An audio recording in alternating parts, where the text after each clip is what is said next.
attention. No. Introduce yourself, man. Yeah. I'm Praveen. Hey, wait. Hey guys, I'm Praveen. I'm Lenni. And you have to say today we're going to have a conversation. Yeah, but I'm moderator on Plus. Hey guys, I'm Lenni and this is Praveen. And today we're gonna have a conversation about climate change. Yes. Climate change, yeah, it's basically changing weather conditions, changing climate. But the thing is, the climate is already always warming up, but the human indulgence has accelerated the warming. So the climate change is basically a warming planet Earth. So it's basically like a boiling planet right now, where most of the ice caps and glaciers and life forms are having a lot of problems existing.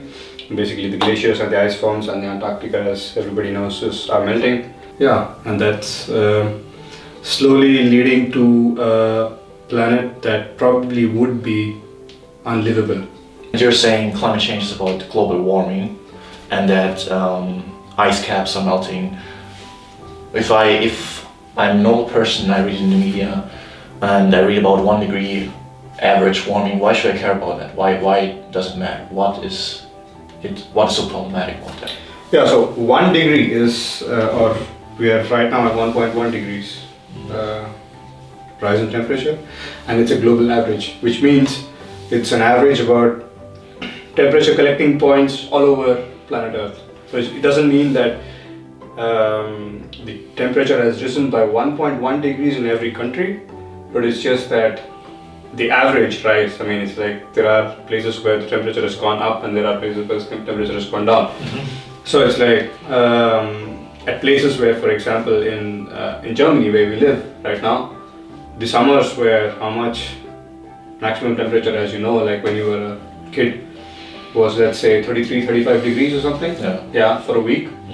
And then it used to come down or cool down a bit. But now this year, I mean last year 2022, we had temperatures about 45 degrees.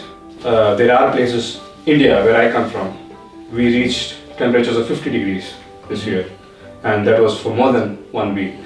So 1.1 degree may seem pretty like marginal, but you always have to consider the fact that it's an average and not a uniform rise in temperature. So we're seeing a lot more spikes in both directions, Exactly. so to speak. Every action has consequences. So it's like, so what we're doing by rising by rising the temperature or by causing global warming is that we are at some places delaying rainfall, like delaying snowfall. We also saw that this year. That's pretty scary, because we're talking about species extinction. We're talking about parts of land or parts of countries on this planet where you won't be able to grow anything anymore. As you know, like a lot of glaciers are melting in the Alps, and I think in the next 10 years the Alps will go glacier free. That's pretty sad for me. Yeah. So, food industry, I think it is a topic that it's being talked about, and for some, a very emotional one. But I think it's worth it to have another look at it and talk about what is it that makes it such an issue in terms of climate change. We recently reached 8 billion people on planet Earth. Everybody eats like 3 times a day, let's say, and there is also a considerable population on planet Earth which does not have access to food. 6 billion people eat 3 times a day. And thing is, the way we are producing food right now, and most importantly, the way we are marketing food right now, and the kind of food that is being marketed, is not at all supported by the balance that exists in nature.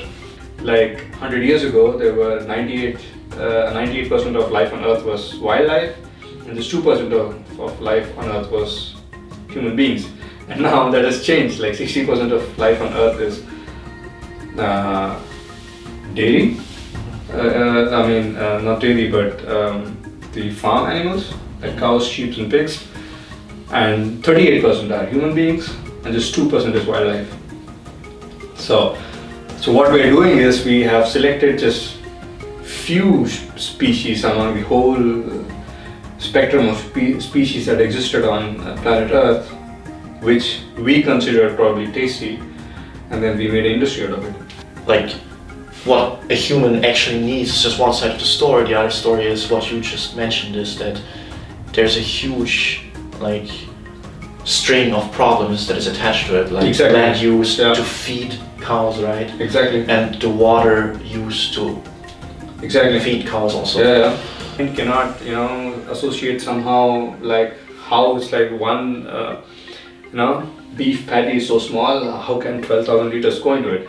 But the thing is, we are not. 12,000 liters is not just the water that is fed to the cow, but it's just all the things that a cow needs, like food, water, shelter, everything. Mm-hmm. So the water that goes into Yeah. bringing all these resources, or like I think it's not difficult even for a common man to understand that it's Yeah. not feasible. Again, as I understand you, there's a whole range of list of problems that we just talked about, but we also have talked about, like, for example, greenhouse emissions from livestock farming, immorality of this cruel industry that has been built. Yeah. So there's a lot of things still attached to it that Yeah. make it problematic. And also the thing is, the meat and dairy industries, like cows.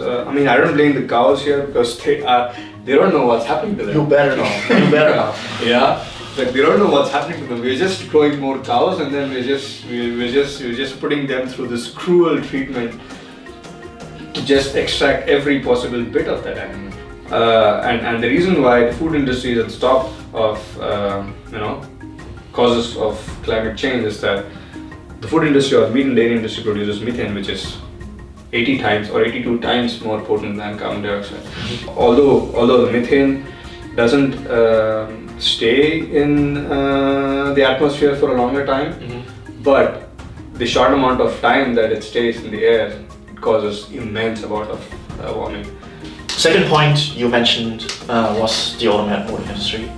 Can you just quickly sum up for us what the problem is? You mean the transport industry? Sorry. Yeah.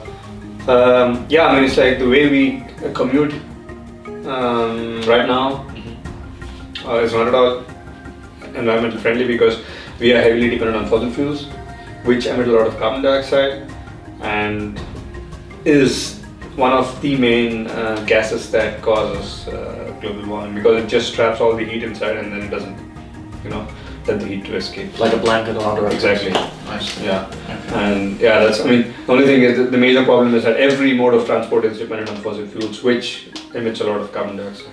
I guess there's also a lot of, with these electronics, a lot of like rare earth elements which are very hard to come by in nature, and they make huge effort, right, to mine them. Exactly. And then It's like mining also is like you have resources at places.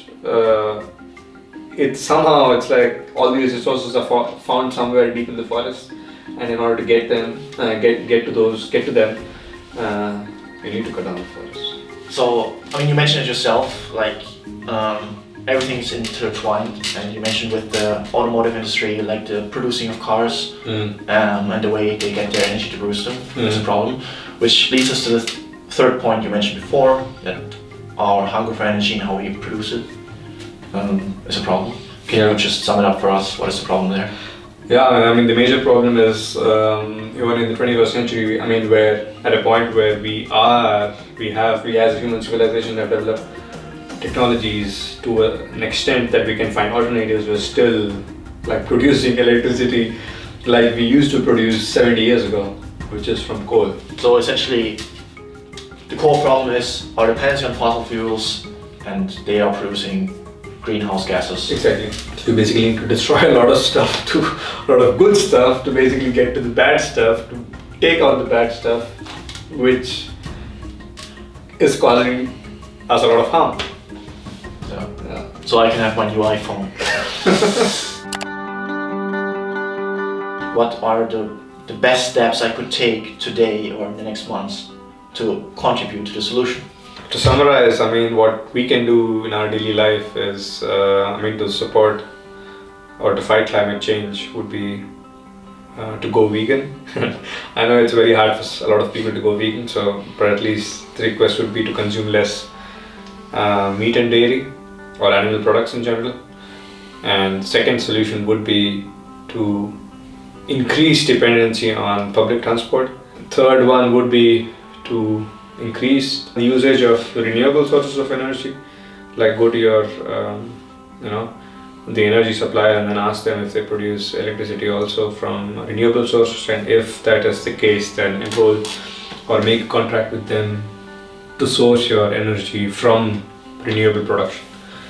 And fourth is, like, we are at a stage where we have produced enough materials and stuff, so the immediate thing that we need to do is reduce more production and reuse the things that already exist, and also recycle the waste that we are producing. And we don't need new cars every year, we don't need new smartphones every year, and we don't need new clothes every week or every month.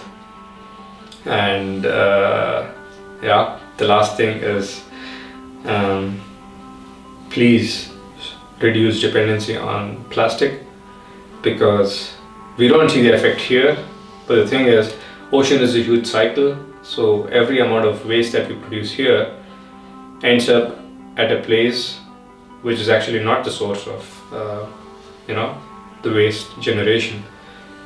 Don't feel that you have to do all these things alone.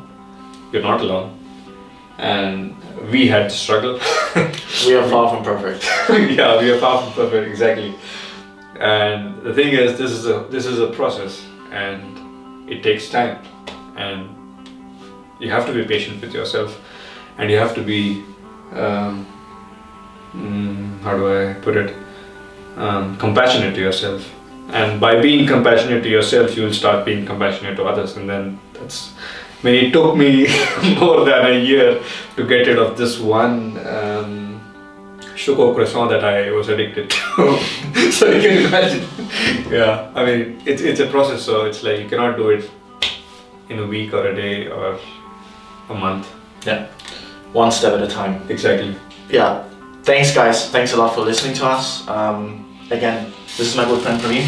Yeah, this is my good friend Lenni. Yes, and you're watching Studio Linked, and see you next time.